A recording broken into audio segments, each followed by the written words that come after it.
Over the last 11 years, I've been obsessed with the art of editing, studying viral videos, learning editing theory, and following the teachings of some of the world's best editors. But here's what's crazy. Most of what I learned in those 11 years can be boiled down to just 10 core principles that I'm about to show you right now. And if I had focused on these from day one, I could have saved a decade of wasted time. So I'm about to rapid fire through all 10 of these right now, removing the fluff and giving you the core lessons that you need to master the art of editing. And be sure to watch till at least lesson number 7 because that one completely shattered everything that I thought I knew about editing. And honestly, it's the one principle I wish I could go back and teach my younger self first. But lesson number 1 is the rule of 6. This comes from Oscar-winning editor Walter Murch, who worked on The Godfather. He said there are 6 criteria for making an effective cut, but the first 3 are the most crucial: emotion, story, and rhythm.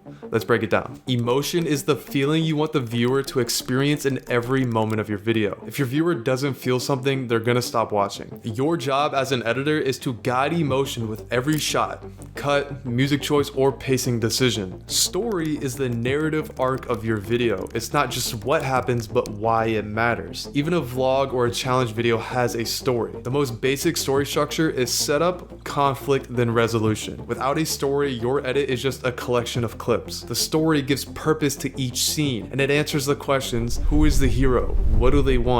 What's in the way? How do they overcome it? And what happens if they overcome or don't overcome the challenge? Lastly, the rhythm is the pace and flow of your edit. It's the beat behind the footage, the tempo of the experience. It keeps viewers locked in. It's also one of the most important factors to help create the emotion you're going for. Slower cuts create a feeling of calm, tension, or emotion, whereas faster cuts create a feeling of energy, urgency, or chaos. So before every cut, ask yourself, does this cut serve the emotion I'm going for? Does this cut move the story forward? And does this cut follow a rhythm that keeps the video engaging and supports the emotion and story? If you don't answer yes to all 3 of these questions, then it is a bad cut. Now, we know that emotion, story, and rhythm are crucial for every cut, and I'd argue that emotion is king. Story is the vehicle through which we create and deliver the emotion we want the audience to feel, and rhythm helps support both the delivery of the emotion and the story. But here's where editors completely miss the mark. They think they can create that emotion through visuals alone, but to best convey that emotion, you need to understand this next lesson. So lesson number 2 is audio is 75% of the viewing experience. If emotion is king, then audience is king too, because audio is what delivers the majority of the emotion in any given scene. Sure, certain visuals and shots create emotion too, but the music choice and sound design will create 80 to 90% of the emotion in any given scene. You can take identical footage and completely change how it feels just by switching the music. But even outside of delivering emotion, in general, audio carries way more weight than your visuals. Bad audio will kill a great edit instantly. People will watch blurry footage, but they will not sit through bad sound. Now, I've said emotion is king and audio is king, but the thing is, there's actually one supreme ruler that should dictate every single decision in your edit. And most editors completely forget about this. This leads to videos that underperform and result in crazy low retention despite being technically edited very well. And that is lesson number 3. Edit for your audience. Your audience is your king. They need to be at the forefront of your mind when you're making every editing decision, because you're not editing for yourself, you're editing for them. Every decision should be about what keeps them engaged, not what makes you look cool. Your audience doesn't care how technically impressive your edit is. They care about how it makes them feel. This means asking yourself with every cut, will this help my viewer understand the story better? Will this keep them engaged? Or am I just doing this because I think it looks cool? Now, before I continue, I want to let you know that there's actually an 11th lesson that I've kept private up until this point. It's something that I've only shared with my students inside of my school community, but I'm going to share it at the very end of this video. I say this because you could master all 10 of these principles and still only be making $1,000 a month. So at the end of this video, I'm going to show you exactly how to turn these editing skills into over $5,000 or more every single month. But you have to watch until the end to get it. Now, when you truly start editing for the audience, something magical happens to your videos. You realize that the best editing actually disappears completely.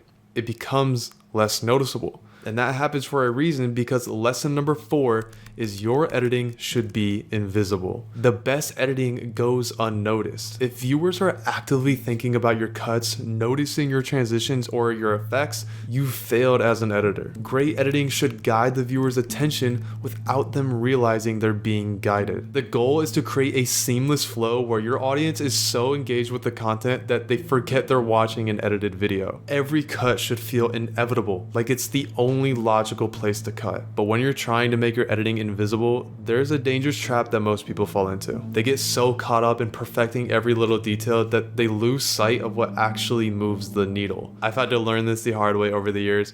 So lesson number 5 is the 80-20 rule. The 80-20 rule states that 80% of your results in an edit come from 20% of the techniques. This means you should focus on mastering the 20% of techniques before chasing advanced tricks. So what's the 20% that matters most? A good cut that serves the emotion, story, and rhythm, proper audio levels and audio quality, the right music and sounds that fit the emotion of each scene, and essential visuals that help tell the story. Master these 4 principles and you'll be better than majority of editors out there. And by focusing on the 80-20 rule, you're actually practicing one of the most important lessons I've had to learn over the years as an editor. It's actually something that I still fall victim to, and when I do, it wastes so much precious time. And what I've learned is lesson number 6, restraint is a superpower. The amateur editor adds everything they can in a video, but the professional editor removes everything they don't need. Restraint is a superpower. Just because you can add an effect doesn't mean you should. Think about a master sculptor. They don't add clay to create their masterpiece. They remove everything that isn't the sculpture. Michelangelo said he didn't carve David, he just removed the marble that wasn't David. Editing is the same way. The most powerful edits often come from what you choose not to do. Focus on being very intentional and removing everything that is a distraction from the emotion, story, and rhythm.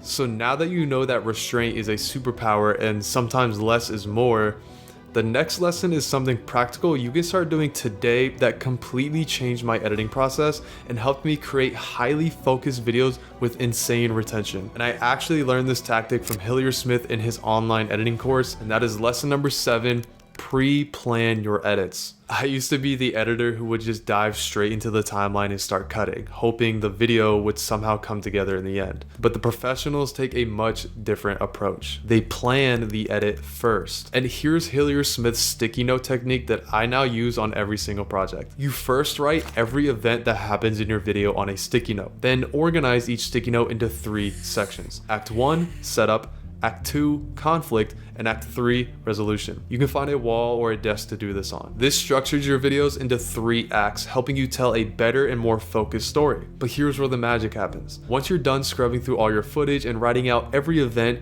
you then go through and organize the sticky notes in the order of how you think the story is best told. Doing this gives you a bird's eye view of the entire edit before you've even cut a single clip. You can rearrange the sticky notes, remove the notes that distract from the story, and plan the entire edit before you even touch the timeline. This way, you can also plan for big emotional moments and logically place scenes and events that best build up with those peaks. This saves you so much time, and when you plan the story structure first, your edit becomes so much more intentional and powerful. And once you start doing this, you can start playing with this advanced concept that creates truly addictive content. And if you intentionally plan and instill this next idea within your edits beforehand, you can have videos with retention graphs that literally don't drop. So lesson number 8 is to think in waves. Great editing has rhythm just like music. Build tension, then release it. Create anticipation, then deliver. This push and pull of energy keeps viewers locked in. Your edit needs peaks and valleys. If everything is intense,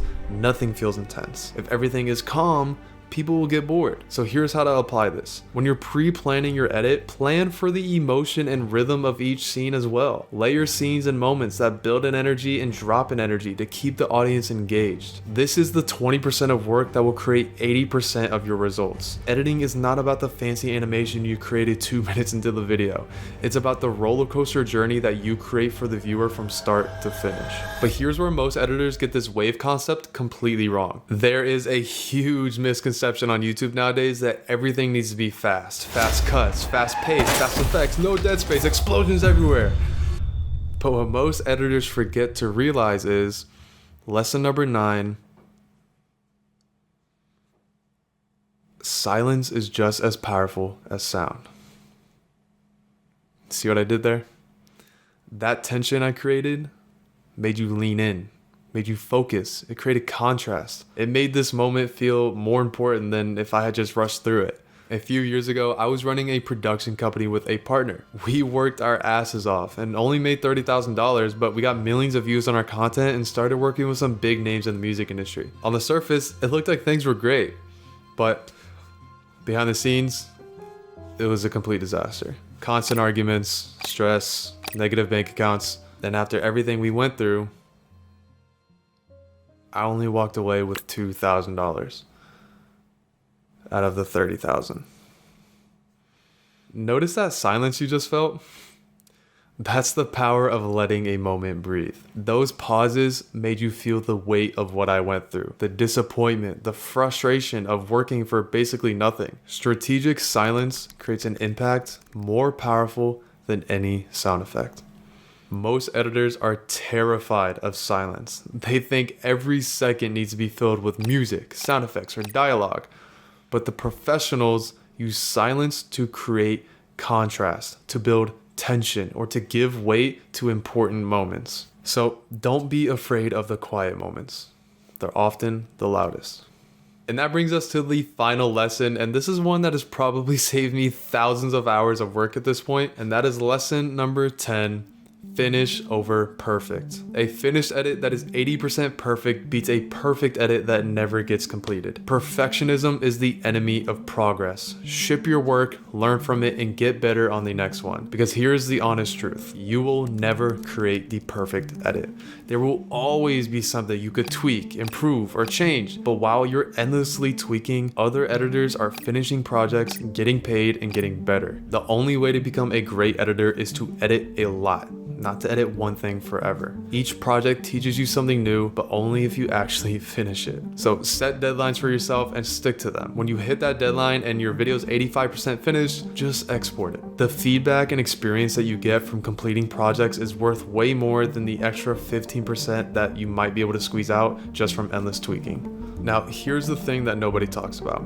You could master every single one of these 10 principles I just shared with you and still be making $1,000 a month doing random editing gigs.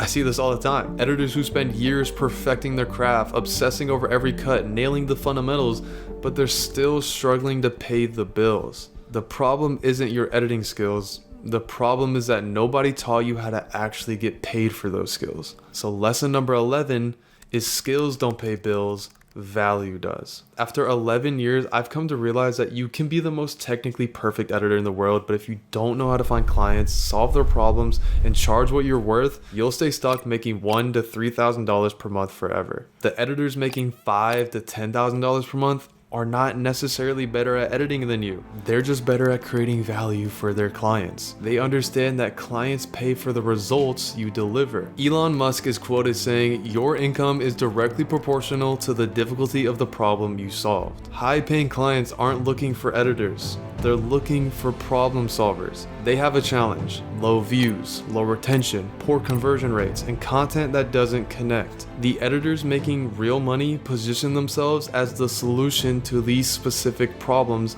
not just someone who edits. So if you want to stop practicing by yourself and start earning what you're actually worth, if you want to go from random low-paying jobs to working with consistent high-paying clients, then you need to watch this video where I break down the best strategy to making $5,000 or more per month as an editor.